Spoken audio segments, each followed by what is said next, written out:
Xuddi shunday nikohni nima ekanligini bilgan inson uni nima buzishini ham bilish kerak. Bilmasa yuraveradi. Men nikohim buzilgan yo'q deb. Holbuki minglagan odamlarning nikohi yo'q hozirda. Nikohim bor deb yuribdi o'zlari, bilmaydi. Ma'ruzalarda eshitgandan keyin nechta odam kelyapti. "Ey qora aka, men necha martalab xotinimga sanday xotinim yo'q.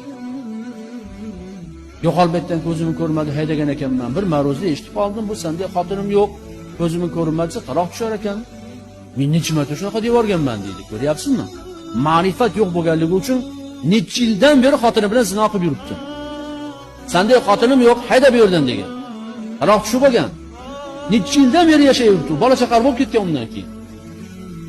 Mana diniy va dunyoviy ma'rifat yo'qligidan xotiniga og'zidan bodi kirib shodi chiqadi. Nima desa deydi. Va o'zlaricha o'ylaydiki, ular mana shunaqa ajrashtirib tashlamasangiz, ajrasha olmaymiz biz deb o'ylashadi. Holbuki o'rtasida hech qanday ularni bog'lab turadigan ma'naviy aloqa tugun yo'q. Nikoh tuguni yo'q ularning o'rtasida. O'zlaricha yashab yuribdi xolos. Ma'rifatsizlikdan kelib chiqadi shu.